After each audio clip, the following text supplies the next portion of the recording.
Thank you, Mr. Chairman. The Democrats talk about a climate crisis. My guess is most Americans are more concerned right now about the inflation crisis. Ms. Tubbs, is the price of gas higher today than it was a year ago? Yes. How about the price of everything? Is the price of everything higher today than it was a year ago? Generally, yes. And when you shut down a pipeline, is that probably one of the factors that contributed to the higher cost of gas today?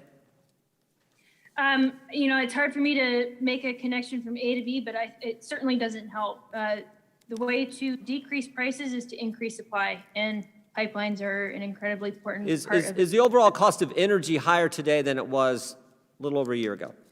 Yes, significantly. And when the price of energy goes up, that drives the cost of everything else, because you got to ship it, you got to make it. It takes energy to make things. It takes energy to transport things. It takes energy to ship things. So when the price of energy goes up, it contributes greatly to the price of everything else increasing. Is that accurate? Yes, that's correct. I think you could call energy the master resource because of its impact throughout the economy. So it sort of begs the obvious question, would it help if the United States produced more oil and gas and more energy here? Would that be helpful? Absolutely. I think, yes, that's basic economics. To solve for high prices and high demand, you increase supply. So basic economics would help with the fundamental fact we're dealing with today, which is we have a 40-year high inflation. It would help if we would increase oil and gas production here, right? Yes, absolutely. And I think the resources, the policies to be able to do that. Well, then why would the Democrats want to decrease production? I mean, we had a hearing in this very room. Well, you're not in this room, you're virtual, but we're in the room. We had a hearing in this room a few months ago where one of our Democrat colleagues said to the CEO of Exxon, Mr. Woods, would you commit to reducing the production of oil? Is that going to help with the 40-year high inflation rate and the price of gas and the price of energy, Ms. Tubbs? No, and I don't want to guess at people's intentions. I think we all strive for the well-being of our country, but I think there's a disconnect between aspirations and reality in some cases. Well, you don't have to, question anyone's intentions. His intentions were clear because he said to the CEO of Chevron, he said, are you embarrassed as an American company that your production's going up? I mean, to me, that's one of the craziest questions I've ever heard.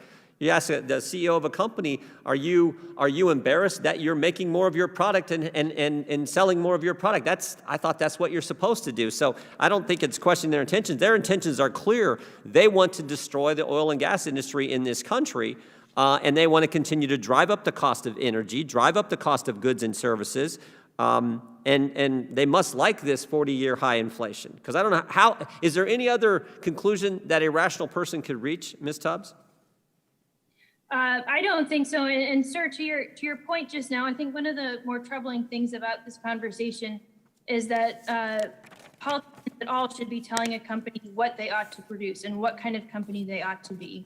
Well, someone needs to tell that to the Democrats, because that's all they want to do. That's all they want. Is it better to produce energy in the United States of America to help our economy, or would it be better to bring it in from overseas?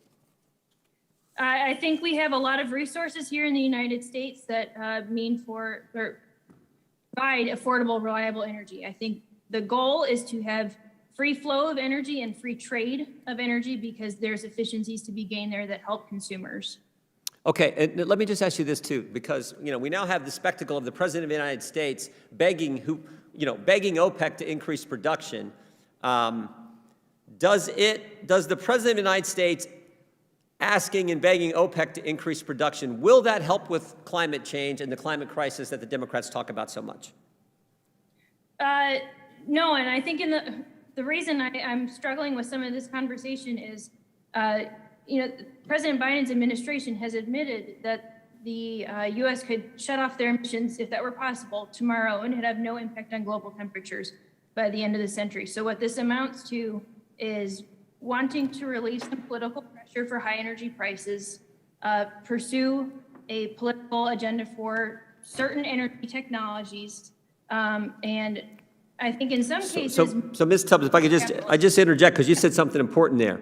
So the position of this administration is they want America to go to zero emissions, which will not change what's happening relative to the climate around the world because all these other countries pollute so badly. But at the same time they're doing that, they're actually begging foreigners, OPEC, to increase production and send it in, which will exacerbate the very problem you just cited. Is that accurate?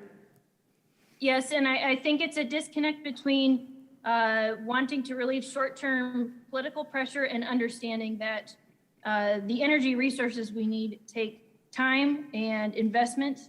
And so you can't solve these problems by looking for short-term fixes or easy ways out. You have to have an open market that allows people to invest in this country. Time has expired. Thank you.